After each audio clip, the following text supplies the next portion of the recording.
আসসালামু আলাইকুম ভিউয়ার্স। আজকে আমি আপনাদেরকে তাল পিঠা তৈরি করে দেখাবো।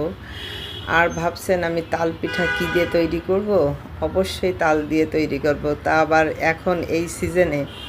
তো যাই হোক, আমি তালের সিজনে আমি তালটাকে জাল করে সুন্দর করে ডিপ করে রেখেছিলাম, এই যে দেখেন। তো এখান থেকে আমি কিছু তাল দিয়ে পিঠা তৈরি করে খেয়েছি, আর এতটুকুন আছে, এবং তালটার স্বাদ ঘ্রাণ একদম আগের মতোই পারফেক্ট আছে। তো এখানে আমি এখন নিয়েছি ময়দা, আর তাল, এদিকে আমি নারিকেল নিয়েছি। তো আজকে আমি ময়দা দিয়ে পিঠাটা তৈরি করব, তাহলে হবে কি পিঠাটা সফট হবে।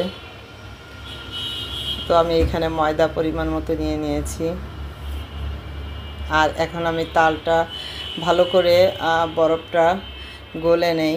তো আমি এখানে কেটে কেটে তালটা পরিমাণ মতো দিয়ে নিলাম, আর বাকি তালটা আমি রেখে দিব।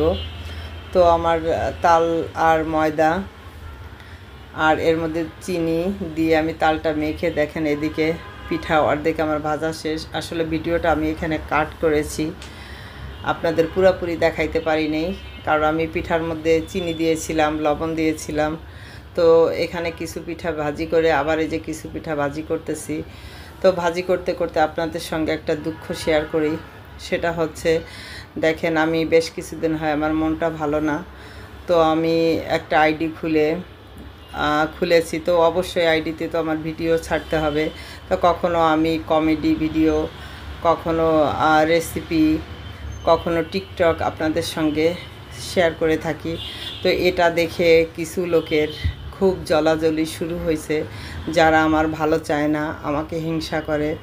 তো হিংসুটে মানুষগুলার বদনজরে মনে করেন একটা পরিবারও ধ্বংস হয়ে যেতে পারে। ঠিক আমার বেলাও তাই হয়েছে। আমি আপনাদের সাথে একদিন শেয়ার করব সব কিছু। আমার ভিডিও আপনারা দেখতে থাকেন।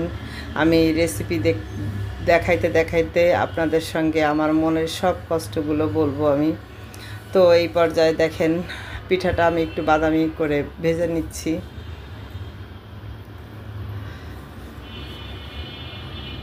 তো পিঠা ভাজা শেষ, সম্পূর্ণ পিঠাগুলো ভেজে নিয়েছি, আর দেখেন কতটা মচমচা, দেখতে কতটা ইয়াম্মি হয়েছে। তো আমার এই তাল পিঠার রেসিপি বা তাল পিঠাটা দেখতে যদি আপনাদের কাছে ভালো লাগে, অবশ্যই লাইক কমেন্ট দিয়ে আমার পাশে থাকবেন। সবাই ভালো থাকবেন। আল্লাহ হাফেজ।